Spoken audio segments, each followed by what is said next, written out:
Jadi cara Pasar analisanya bagaimana? Kalau Oke. harga Ada naik, 4 Pak level, ada 4 aturan nah, dalam orang trading itu. oke. Apa itu 4 aturan? Harga naik, volume naik, maka kemungkinan harga naik.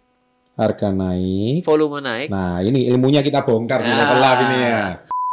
Harga semakin naik tapi volume semakin turun, berarti ada kemungkinan harga akan turun. Karena sudah jenuh, orang udah nggak mau beli lagi. Iya. Sedangkan ketika harganya sedang turun Mhm, dan volumenya turun, mhm. nah ini biasanya dimanfaatkan seorang pedagang untuk membeli. Kenapa? Karena berpikir harga tidak akan turun lebih jauh lagi. Oh, Trader yang tidak bisa melihat 4 ini secara konseptual dan dia tidak bisa membaca dalam pemetaan harga dan volumenya, kemungkinan dia tidak bisa menjadi trader yang memang menggunakan analisa. Dia memanfaatkan apa? Feelingnya, ya udah berarti you are a gambler. Sahabat entrepreneur, salam hebat luar biasa. Waduh, jumpa lagi dengan saudara kita yang paling keren, yang sudah Anda tunggu-tunggu. Siap. Narsum favorit, dosennya SB30, lengkap ini pokoknya, penulis buku, ya sudahlah, pokoknya Anda di profil sendiri. Ini profesornya keuangan ini kalau saya Wah, bilang. jauh. Nah, di video kali ini saya ingin bertanya sesuatu. Oh. Nah, apa yang saya mau tanya, kembali soal trading Mas, sama nabung Mas. Trading pasti ada kelebihannya, Iya. nabung juga pasti ada kelebihannya. Iya. Nah, apa yang mau kita bahas setelah yang satu ini? Welcome to Success Before 30 Level Up Podcast. Oke, kita kembali soal cerita emas ini. Iya. Salah satu instrumen investasi. Kalau dulu kita bahasnya forex terus ya. Iya. Kali ini kita bahasnya emas terus. Siap. Karena permintaan sahabat SB30 tentang emas ini cukup tinggi. Iya. Sehingga hari ini setelah ini kita akan bahas betul. Nah, sebetulnya apa sih keunggulan trading emas itu apa sih? Ya, jadi kalau kita bicara mengenai trading emas itu adalah cara satu instrumen lah boleh dibilang yang sudah dilakukan oleh banyak orang, mungkin bukan kita saja dari generasi kita, mungkin dari papa saya, dari kakek saya itu juga sudah melakukan. Iya. Dulu ya, cuma saya kurang paham kayak opa saya gitu ya, Iya. itu suka telepon toko emas gitu. Oh, heeh. Berapa harga emas gitu Iya. kan. Ya, gitu. Ya boleh. Blok ya. Nah, itu berarti sebenarnya sedang terjadi proses beli tuh di situ. Proses Tapi karena beli. kan ada ini ya, ada waktu ya. Jadi si opa saya itu kan masih di daerah Jakarta Pusat juga. Betul. Gitu. Perlu jalan ya berapa? Ya oke, beli ya gitu Iya. ya. Siangnya pergi ke sana bayar. Iya. Tapi nggak dibawa pulang, Mas. Nah, Karena itu repot. banyak orang zaman dulu seperti itu. Iya, karena repot. Kayaknya sampai sekarang masih ada deh yang seperti Nah itu. itu saya nggak tahu karena kalau terjadi sampai saat ini ya berarti masih orang yang saat ininya nggak peka zaman mengikuti seperti kakek saya. Intinya sudah ada Grab sama Gojek, tapi dia masih panggil Bluebird yang Iya. lama. Iya. Nah, Oke. terus sekarang ya ketika besok-besoknya lagi telepon, berapa harga? Ya yaudah jual separuh. Ya berarti sebenarnya yang terjadi itu adalah Dia trading emas. trading emas dan memang keunggulannya adalah semua orang udah nggak perlu bingung. Kalau ditanya emas, emang ada jenis emas apa yang berbeda kalau kita Nggak bicara emas murni ya? Iya. Kalau kita berbicara Kalau di Jawa bedanya Mas Jono, Mas Slamet. Mas Joko Selamat ya betul. Tapi ketika kita berbicara emas tidak seperti kompleks kita berbicara saham. Saham yang perusahaan mana kan gitu. Kalau emas ya sudah jelas biasanya ditentukan ya emas yang lantak. Kalau kemarin kita sebut 24K ya. Ya, dengan ada yang namanya merek sih itu udah kita tidak bicarakan karena yang kita pentingin adalah si emasnya itu sendiri. Ya. Nah, yang menjadi tantangan orang dalam trading itu adalah sebenarnya mesti paham akan dua hal. Kalau udah modern nih. Ya. Kalau dulu hal seperti ini hanya bisa diakses oleh orang-orang yang cukup pelaku yang sudah cukup expert. Ya. Karena dia memiliki tools untuk Ya. memonitor harga emas dengan lebih proper dibandingkan kita. Ya. Dua syarat untuk Ya. kita bisa trading emas sehingga bisa memanfaatkan keunggulan emas itu sendiri naik turunnya Apa itu? adalah harga Harga dan volume. dan volume. Karena selalu yang akan membuat yang namanya harga naik dan turun itu Betul. ya volume dan harga itu sendiri. Ya. Jadi, Contoh kalau dia beli ya, emas jumlah 1 gram sama emas 10 gram itu bisa beda harganya ya. itu dalam sudut pandang nilai harga cetak akan bermain di sana. Harga cetak ya. Ketika kita bicara mengenai trading, Ya. sebenarnya kalau kita sampai lakukan seperti zamannya opa saya, itu akan sangat tidak efektif dan efisien. Ya. Jadi ya memang sebenarnya dengan era digital ini harusnya orang sudah tidak melakukan gaya trading berdagang emas dengan cara-cara lama, apalagi dengan nominal yang sangat kecil. 1 juta, 2 juta itu nggak akan cocok dengan profitnya. Ya, jadi ya mungkin kalau kelasnya 2 kilo, 3 kilo mungkin cara itu baru terasa. Tapi kalau misalnya dengan uang yang kecil nggak terasa. Nah, kembali dengan dua hal yang perlu harga dan volume. Harga dan volume, makanya kita itu mesti pandai memanfaatkan dua hal ini dalam kita melakukan trading. Kalau harganya naik, kita mesti melihat volumenya seperti apa. Harga semakin naik tapi volume semakin turun, berarti ada kemungkinan harga akan turun karena sudah jenuh, orang udah nggak mau beli lagi. Sedangkan ketika harganya sedang turun dan volumenya turun, nah ini biasanya dimanfaatkan seorang pedagang untuk membeli. Kenapa? Karena berpikir harga tidak akan turun lebih jauh lagi. Jadi kita mesti sebagai seorang trader itu dengan keadaan kecanggihan hari ini teknologi, kita bisa membuka yang namanya berbagai macam aplikasi. Kita bisa melihat di dua ini. Sehingga trading kita jadi jauh lebih proper, jelas, jauh lebih akurat dibandingkan kita hanya tebak-tebak saja. Kayaknya udah murah nih. Kayaknya udah mahal nih. Nah, dengan cara seperti ini maka kita akan menjadi ya sesuai dengan temanya Pak Chandra ini level up. Jadi trader boleh tapi harus level up. Cara berpikirnya nggak bisa seperti cara opa saya biasa dicatat di kertas, itu mungkin kurang sharp ya analisanya. Lebih banyak pengalaman di situ dibandingkan cara menganalisa sendiri. Jadi itulah keunggulan dari trading emas itu sendiri, Pak. Oke, berarti kalau kita udah tahu harga sama volume, apa bedanya sama kalau kita cuma tahu harga tapi nggak tahu volumenya? Kalau kita cuma tahu harga, berarti kita cuma melihat gini, harga di 1 juta. Kok nggak naik-naik lagi dari 1 juta? Wah, kayaknya sudah nggak bisa naik lagi nih. Kita cuma berbicara kayaknya. Tapi kita jangan lupa loh, karena harga yang 1 juta dia tidak lewat-lewat. Begitu dia ngelewatin 1 juta, tembus biasanya kenceng. Kalau misalnya harga di bawahnya 900.000. Loh, kayaknya udah lama nih 900 nggak gerak-gerak. Begitu dia turun di bawah 900, biasanya turunnya kenceng. Jadi seorang pedagang itu mesti mengetahui bahwa harga itu berbalik arah atau malah menguat berkelanjutan atau melemah berkelanjutan. Makanya harus baca jumlah minat pasar atau disebut dengan volume. Biasanya cara seperti ini tuh digunakan oleh orang-orang yang melakukan analisa grafik. Makanya seorang trader agak mustahil bila dia tidak melihat grafik. Karena itu akan lebih banyak feeling. Kalau banyak feeling berarti dia seperti spekulan juga. Cara dia melihat volume di mana? Ada grafik harga, ada grafik volume. Nah, volume itu harus kita lihat volume. Jadi cara analisanya bagaimana? Kalau harga ada 4 Pak level, ada 4 aturan dalam orang trading itu. Oke. Apa itu 4 aturan? Harga naik, volume naik, maka kemungkinan harga naik. Harga naik, volume naik. Nah, ini ilmunya kita bongkar di level lab ini ya. Harga naik, volume naik, kemungkinan terus naik. Kemungkinan akan terus naik. Wah, ini saatnya invest ini. Itu berarti dia mau ngeroket terus gitu ngeroket ya. Yang kedua, harga turun, volume naik, kemungkinan akan terus turun. Iya. Kenapa kok bisa begitu? Iya kan, ketika harga turun, yang jual makin banyak. Makin banyak. Loh, ini kok turun terus? Iya, makin banyak. Berarti yang cut loss ya. Masih banyak yang nafsu menjual. Iya, berarti ketika harga turun dan ini juga berlaku di saham ya. Sama. Jadi sama, ketika kita trading itu sebenarnya semua pasar itu akan bermain dengan harga dan volume. Baik. Buat orang yang tidak bisa menyerap ini dengan baik, maka sebenarnya tradingnya akan kemungkinan gagalnya besar, Pak. Iya. Yang ketiga? Yang ketiga itu adalah yang berbalik arah, yaitu harga naik tapi volume makin kecil. Itu namanya kejenuhan pasar, mungkin akan turun. Jadi harga naik tapi volume turun, kemungkinan akan turun. Kok bisa demikian? Saya lihat barang harga 1 juta yang beli 10 orang. Naik 1,5 juta yang beli 5 orang. Naik 2 juta yang beli 1 orang. Lah makin mahal kan makin sedikit, karena orang bilang, "Ih, makin mahal, saya tunda dulu." Ih, makin mahal. Nggak lama lagi akan turun. Iya, karena nggak ada pembeli, percuma mau dinaikin. Setuju. Ibaratnya paham. Paham. Betul. Nah, yang keempat, harganya turun, volumenya turun, mau naik. Karena yang jual turun, sudah semakin sedikit. Dijual 1 juta, barang yang tersedia 10. Dijual 800.000, yang tersedia 5. Dijual 500.000, yang jual nggak mau jual.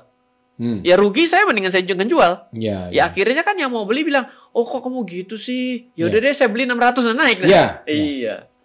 Ya, Seperti itu. Jadi berarti kalau akhirnya trader yang tidak bisa melihat 4 ini secara konseptual dan dia tidak bisa membaca dalam pemetaan harga dan volumenya, kemungkinan dia tidak bisa menjadi trader yang memang menggunakan analisa. Dia memanfaatkan apa? Feelingnya, ya udah berarti you are a gambler. alright, so itu adalah keunggulan trading emas. Yes. Nah, apa keunggulan nabung emas? Ya, tadi itu adalah cara-cara menambah aktif income atau menjadikan itu sebagai aktif income, Pak. Betul. Seperti di podcast yang sebelumnya. Iya, betul. Nah, kalau kita berbicara mengenai menabung emas itu kan adalah syarat dengan tujuan, Pak.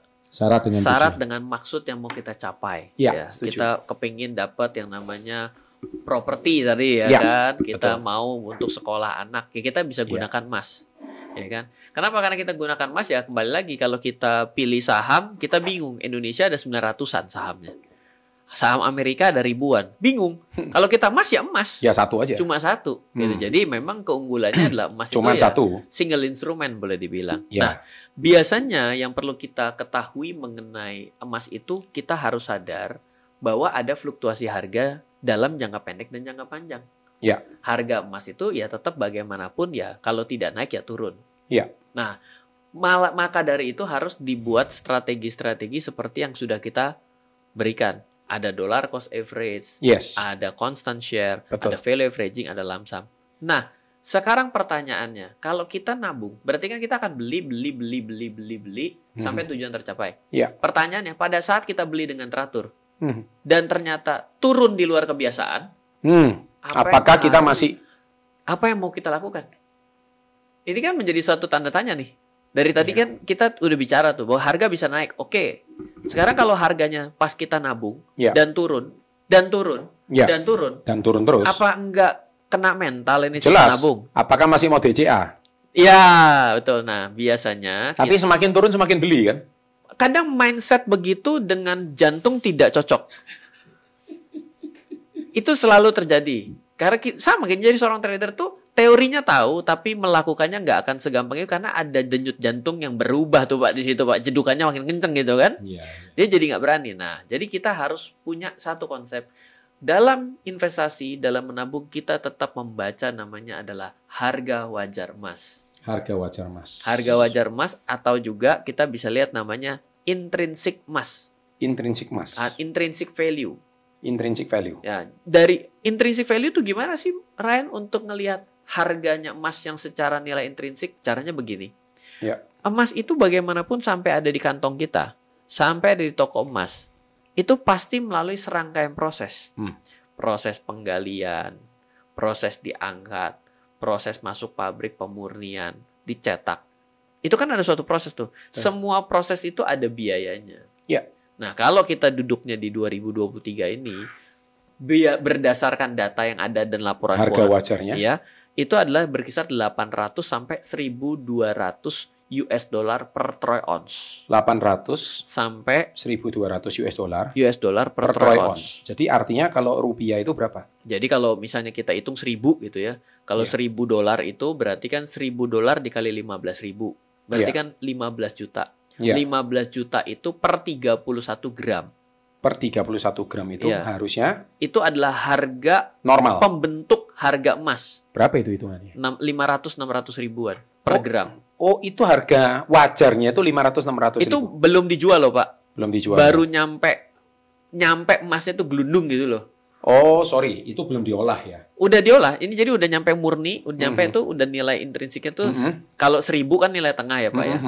Artinya kita sadar bahwa harga emas itu nggak akan berada di bawah nilai itu dong. 500-600 ribu nggak akan lagi. Kenapa? Logikanya sederhana. Kalau di bawah itu, pabrik emas tutup. Oh, jelas. Sorry ya, nggak expired ini. Nggak usah ditambang dulu, kita libur dulu ya, semua kita tidur di Hawaii kayak di mana.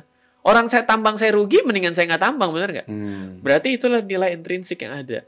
Jadi sebagai seorang investor, sebagai seorang yang menabung, ya sebenarnya angka yang ada di 600 ribu itu adalah angka bottom yang membuat kita justru semakin menuju ke angka tersebut. Seharusnya kita semakin berani membeli lebih banyak. Setuju. Jadi ada pegangan dasarnya di sini. Ada pegangan dasarnya. Jadi nggak ngawur ya. Betul. Itulah yang membuat emas itu menjadi suatu alat tabungan alat investasi yang lebih ada dasarnya. Oh iya, iya. Dibandingkan misalnya kita kalau ngomong ekstrim, Bitcoin. Iya. Intrinsiknya gimana ngitungnya? Underlying-nya bingung. Bingung. Iya, Ya, karena bagaimana proses penambangannya? Nambangnya kan pakai grafik card lah. Jadi bingung lagi tuh, mundurnya kemana-mana. Iya, Nah, iya. kalau emas itu lebih gampang. Makanya keunggulan emas itu karena intrinsiknya jelas, Iya. gampang dihitung. Iya. Ya, tinggal kita manfaatkan. Ketika turun, seharusnya bukan menjadi kekhawatiran. Iya, setuju. Dan jangan berubah pemikiran gini. Wah, kalau saya tahu turun, saya jual dulu. Wah, itu kalau semua orang tahu gitu, Iya. nggak kejadian. Nggak ada Hidup orang nggak miskin, kejadian. Iya, seperti itu, Pak. Iya. Berarti keunggulan kalau kita nabung emas, toh misalkan turun terus, selama ada acuan harga wajar emas ini atau intrinsic value ini, kita nggak usah khawatir. Harusnya tidak Berarti khawatir. dengan tetap konsep DCA yang tadi diajarkan di video kita sebelumnya, Iya. 7 level investasi emas, Iya. dan serta strateginya, Iya. itu harusnya tetap aman. Iya. Nah, itulah kelebihan menabung emas gitu ya. Betul. Nah, menabung emas yang tadi kita padukan, sebenarnya dollar cost average itu ada strategi turunannya, Pak. Nah, itu adalah dollar cost average plus market timing. Market timing. Jadi ketika kita melihat satu level ya, dari 1 juta turun Ya. ke 900, itu tuh market timing pertama karena ada level-level psikologis yang angka-angka bulat itu loh, Pak. 900.